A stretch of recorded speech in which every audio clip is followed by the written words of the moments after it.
Investment. Okay. Investment. Talk to him. You won. Say less. Be Just that. say less. We see you. She's always been locked in. I'm not going to lie to you. Thank you, ladies. Speak to him. And we're giving back an arms dealer. Right. At that. Like, we're right. not, we're Real not criminals. giving I mean, they got money now. They got money. They getting money.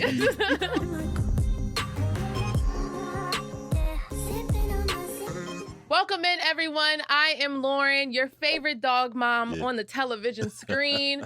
Former UVA hooper. You know, I was pretty good back in my day. I can still cross you up, so watch your mouth.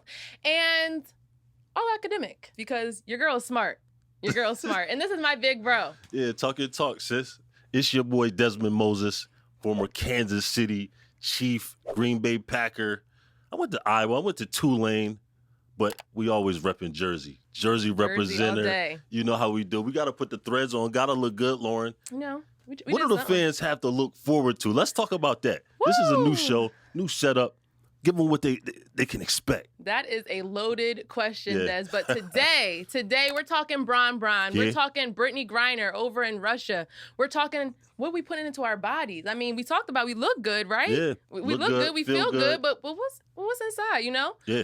And then we got to talk about the mindset, because in order to be successful, in order to be Kansas City Chiefs, Green Bay Packers, what you got to overcome. You got to be mentally strong. And that's the thing.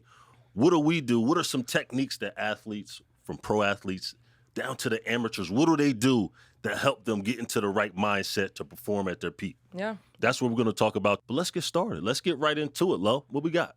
Brittney Griner. Okay. All-American. She was a phenom coming up in high school, All-American at Baylor, Phoenix Mercury WNBA player for the entirety of her WNBA career. Straight baller. She's standing at 6'10". Slam dunker. She's doing everything, right? And, you know, obviously a lot of WNBA players, they go overseas to play. And Brittney Griner, February 17th, was detained in Russia for traveling with hashish oil vape pen in her bag. I don't know how I feel about this, Lo. It's a tough situation. There's a lot of different dynamics. She's one of the most iconic figures in the game of women's basketball today, and yet she's been sitting up in a Russian prison for months. Lauren, what is your take on it? What do you feel, and how do you think some of those dynamics changing would have changed this situation? Yeah, there are a lot of moving parts, right? Yeah. Because Russia's government isn't like U.S. government at all in any shape or form, right? So you first talk about what she had on her, which was the THC, the 0.70 Young grams athletes, of THC. Stay off the weed. Yes. You know? Yes. Especially you young athletes. So she had that amount on her, which in Russia is illegal. Sure. So getting detained, whether it was white, black, man, girl, I could see that. But for her to be a WNBA star, for her to be a Team USA player, for her to be a USA gold medalist, and for her to still be there, to me is quite insane. And I think that what really is the question is, if it was a man, if it was an NBA player, would the U.S. government have reacted quicker? Well, we certainly hope so. Hope not. But regardless, she's an American of Americans, in my opinion. I mean, this lady literally represents America in her sport, blood, sweat, tears. But the fact that she has to go over to Russia as an American to make her ends meet. Yeah. That's a whole nother subject for another day. Yeah. The U.S. shifts the case to her being wrongfully detained. Right. And then we see some momentum. We see some conversation going about how we can get her home, right? Yeah. There's a petition, and I believe early on in this petition, all they needed was 200,000 signatures, and they were stuck below 100,000 for months. Let me ask you this, though. Do you think this is an art of war? We understand what's going on right now between the two countries out there, American choosing sides. Do we think this is an art of war? Is Brittney being held as a pawn for America to make an action? What's your ideas? What do you think? I think that's a valid question, because it could be true. And in a lot of people's minds, in my mind, it is true. Yeah. Because, you know, we put out the offer of, hey, we'll give you 1 for 2, right? And we're giving back an arms dealer at that. Like we're not giving back no athlete. We're asking for our baller and there was another US man a part of that deal as well. Okay. But how do you make it so that women, I truly think, how do you make it so that women, black women, are feeling seen? You know, you said the WNBA they're behind her. They're backing her all 100%. The way. The NBA has put out statements saying that they're backing her. They're working as hard as they can. But when we see all the disparities within our own country, how can we really sit here and think that they are putting everything they can into bringing home a Black woman who is also a homosexual? Yeah. But what about the social media hate surrounding BG? Okay. Like, everyone has an opinion, right? Everybody always on social media has an opinion. But people saying that she should have known better, she's been playing over there for how long, or she did something illegal, she has to go to jail. Like, all of these things, I don't think anybody is arguing this fact. Nobody's arguing with you. Nobody's arguing with you. We just want her home, right? And I think that is where the arguments differ for people who actually know BG and people who have never watched this girl play a day in their life and are just on social media seeing people fight for her to come home. Right. Well, we always have those people, and I think that is for every topic. You know, you're going to have those few people out there, and it seems to be a lot more than a few in this certain scenario that are just saying, oh, she's wrong, she needs to do her time. We're talking about a cannabis stick and some cannabinoids that may, you know, this is not, there's levels to it. Less than 1 gram. 100%. There's levels to it. And I think that to these people in their ignorance, shame on you. Shame on you, because she's human. She's somebody's daughter. She's somebody's wife. She's somebody's loved one. And if you and yours would be in this situation, because we're all far from perfect, but if you and yours got caught in a situation like this, how would you feel? How would you react? And it's not even so much like they are coming out of the woodworks and making their own tweets. It's them responding to people. Right. If people just mind their business, and if you are not a supporter, then be that. Say less. Say less. But to the haters, the ones way in the back, y'all have several seats. We see you. We see you, though. Much love to BG. Bring BG home ASAP. ASAP. And like we need Rocky. her home. We need her ASAP home. like Rocky. Because when ASAP Rocky got imprisoned overseas, he was out in less than 24 hours. Right. Did you know? What you got for me? Okay. We're going to learn today. Did you know? Because I actually did not know this. I just learned this myself, that Wilt Chamberlain has never fouled out of a game. Never. Ever. Lauren, and I know a lot of our guests are wondering why we pick Wilt Chamberlain. So for you babies and cavemen and women who haven't been around, Wilt Chamberlain is one of the all-time greatest basketball players, top 75, top 50. He's one of my favorite athletes. You know, they talked about his strength, you know, his size. He was playing with, 6'2" white gentleman. And he just looked like a man amongst boys. You know, he was able to rebound, go coast to coast, make layups. We know about the 100-point game that he had. He made basketball look very easy, but sports in general, because I've seen some of the footage from his volleyball career, and I'm talking about, this is, again, post-NBA career. This man was able to go play 10-plus years professional volleyball. You know, a meme that came out back in 2020, Sue Bird, LeBron James, 17 seasons for the both of them. Wow. 4 NBA, WNBA titles for the both of them. Wow. Would you like to know the salary difference? Talk to me. LeBron made $37.74 million, and Sue Bird made $215,000. Wow. It says a lot. I think that social media and media has a lot to do with these things, but to imagine that a 20-year pro women's basketball player, like Sue Bird, is making a fraction of LeBron's salary like he is, and now there's probably high school and college athletes that are making more on these NIL deals. And that's when things are going to start to shift, because these professional female athletes are going to be looking at these college players. And then a lot of college players coming up are going to turn down opportunities to possibly go professional if they're making more money in college. I mean, obviously we could talk about, the difference in the numbers. That's just, it's unbelievable. And to have 2 professional leagues, I don't know how they haven't come together and supplemented one another. These women are working. And I might be biased because I grew up watching my little sister put in the work. I seen her teammates. I seen her grind. I seen my dad go to these different, practices. Her mom taking her out to Philly, to New York, to these women are putting in the work, just as the men are doing, if not more, and are maybe possibly more skilled than a lot of these men, who may be relying on their athleticism. To have that great difference in a pay scale between the top woman player, arguably, and the top male player, arguably, is, it's a travesty. And it's something that, it's an American issue. I think it's a basketball issue and something that we really need to take a look at and change. And I'm talking about ASAP. Yeah, and I think it's not something that's going to happen overnight, No, right? Like, no. this is something that we've been talking about outside of sports when it comes to pay gaps, salary pay gaps. The soccer league, the USA soccer team just finalized that trial or that deal where they can make the same amount as money, even though they have the more viewership and more wins than the men's Team USA soccer team. Wow. So that's just now happening, right? But also the men, they bring in billions. NBA, when I say men, they bring in billions of dollars a year.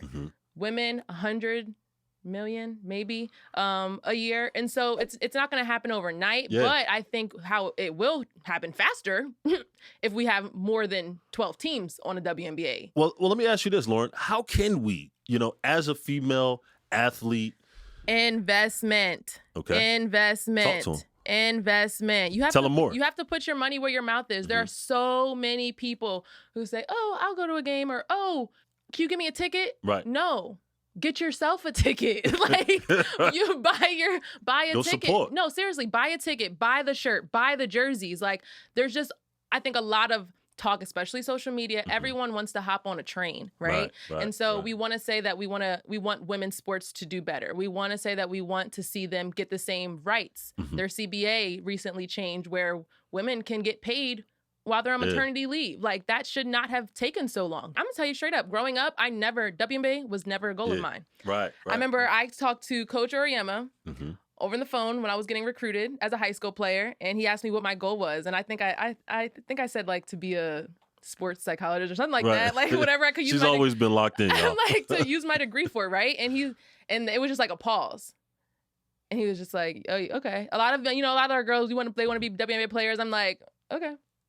That's not me, right? Because at a young age, we were always told they don't get no money. Right. They don't get this. They don't get viewership. Their stands are empty. There should be an all-star team of women that tour the country and go play these men who think they're like that. Who think, oh, I can hoop, I can ball with these. They just get a group of these women together and go play. Because I played with a WNBA legend. She had played, young lady right here, right in Kansas City, 12-year veteran. They like, she's top 3 players in the gym. I'm like, no way. All the moves, every shot, could finish with the best over these men. I think that in itself, the viewership would be there. But secondly, I think it would prove to a lot of these men who think, oh, these women are just, put some respect on their name. So I know you've heard of this phrase, Ocho versus science. Right. Chad Ochocinco. Yes.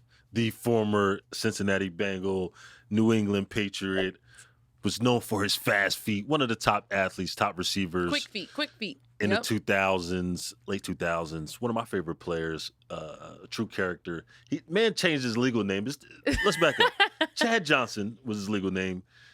Turned Chad Ochocinco, and this is legal, went on the back of his jersey, did the dances. Guy was ahead of his time. Yeah. And a true entertainer. And got fined for a lot of those dances that players do all the time now. But back to the food. He has this argument that he can eat McDonald's fast food all the time.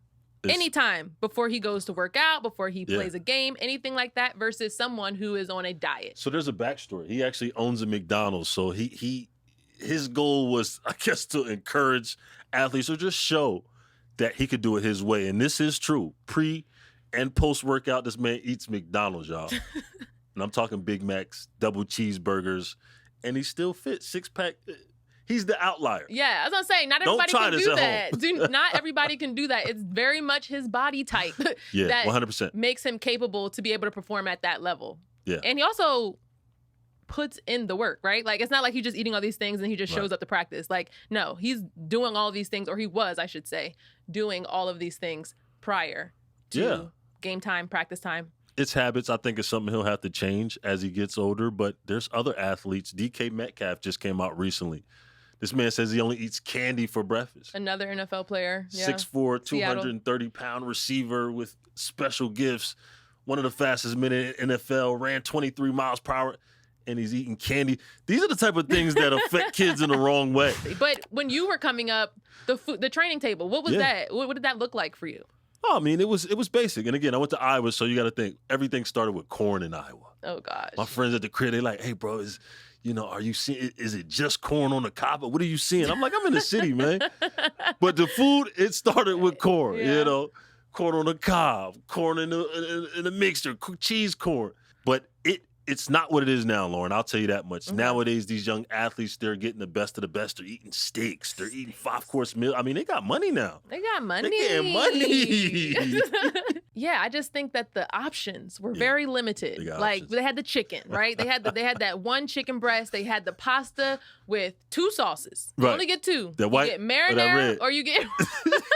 I used to put them together. I'm getting that off. I never tried that, actually. Oh, yeah. That's the way. Huh. Try it out, y'all. Yeah. But yeah, so it was limited. And then you have a salad, right? Okay. And it's just like every single game, now they're getting, penne pasta. Mm-hmm. They're getting pesto pasta. Mm-hmm. They're getting barbecue chicken. Mm. Not buffalo, though, because that messes stomach up before a game. But just the variety of foods that they're able to get now, I think, is crazy. They're getting, like, crab leg night, like, in the dining halls. Obviously not before a game, but in these dining halls, they're getting crab legs. They're getting seafood feast. Our special night was hamburgers. with the bacon. They might put the bacon on there. The power of diet is real. The things that you put into your body will affect your physique, will affect your energy levels. So all of this, we're making light of it. It's never too late. I've seen people at 60 years old, in 2-3 years, eat clean and get back to a maximum physique. I mean, these people, 6-packs on 60-year-old folks. Yeah. You eat clean, it'll show. Yeah. I think it really does matter what you put into your body. All jokes aside, there are some outliers. Very few of them. Don't try to be that person. That's an outlier. Yeah. Eat clean and it'll help. It's as important as it is for what you eat, but also the mentality. What you're allowing into your mental, right? Whether it's social media, whether you scrolling for hours, TikTok. I know people addicted to TikTok, or what you're reading, things you're listening to. All of that affects your mindset. In order to be successful, you have to have a healthy mindset.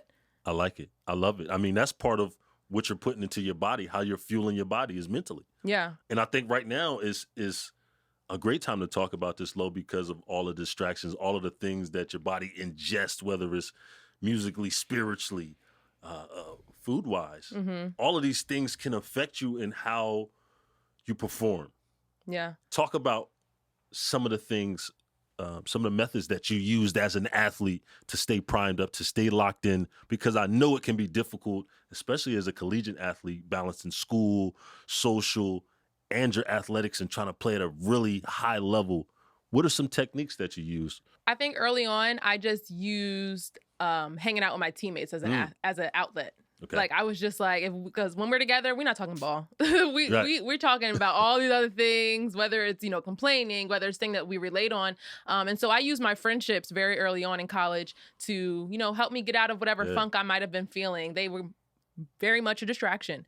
And I think as I progressed throughout my collegiate career, it was just focusing on my goals. We are such goal-oriented people, that's 100%. How we were raised. And so every day looking at my goals, what do I need to do? And I don't think I ever really gave myself a break. I think now, in the 2020s, we're talking about mental health and giving yourself a break, self-care, all those things. But then I was more so just like, what do we got to do today, tomorrow? Like, I didn't really have mental breaks in college. I'm not going to lie to you.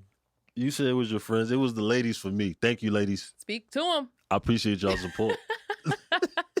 I appreciate y'all. I had I don't want to get too much into it, but I had a support staff that was good to me. We got through college. We did it. They kept your mindset. My confidence was high. But honestly, just, on a serious tip, it was just having that support, being away from home, leaving home, both of us at 17, 18 years old, you're still figuring out yourself. And you truly do need a support staff. And each of the schools that I went to and attended, University of Iowa and Tulane, had just that. What can the university's coaches do to try to keep an eye on this or maybe affect some of these athletes in a positive way? I think support. Okay. As much support as possible, conversations about it within a group so that it's not the first time that they have to talk about their mental health, whether it's a coach, a support staff, teammate, anything like that. I just think conversation is so important. I know we're so stuck to our phones that a lot of us think that this is communication, and it's not. Being able to share, being able to express with your words, I think is a lost art right now. Yeah. So I think more of that would be helpful. Yeah. We're therapy lovers. You know, Yeah. I've experienced therapy to help me transition out of the game of football, to relearn myself, to identify with myself and other gifts that God has given me. All of these things are products of therapy, you know, and being able to look in the mirror and love yourself, learn to love yourself. I just think even for venting, therapy is one of those things. And growing up in the culture that we grew up in as young Black boys and girls, even adults, you know, in previous years, it had a bad connotation to go to therapy. Literally every person needs therapy. It's like working out. Yeah, it is. I think it's good for your soul, really. Like you said, venting. Therapy just puts a lot of things into perspective. And so with that being said, perspective, but also the journey. Yeah. BG is a journey. Right. A salary gap is a journey. All these things are going to take time, but it also takes a lot of work. And I think that's something that therapy teaches you as well, is that you have to do the work. You can't just keep complaining. You can't just keep saying there are these things that are going on and not doing the work. So I think that wraps it up. Yeah. The process. Fall in love with the process. Life is about a process. It's ups, it's downs. You know, we take it on. Be mentally strong, but learn to take care of yourself. So I think, you know, a lot of our messages as you guys watch us and tune in, if you've been with us, it comes back to self-love. This is a version of it, getting therapy, being the best versions of yourself so that you can be an asset to not only your family, but the world and the little folks that's looking up to you. I'm Lauren. It's your boy, Dezman Moses. Appreciate you guys hanging out with us. Tune in next week because we'll be back.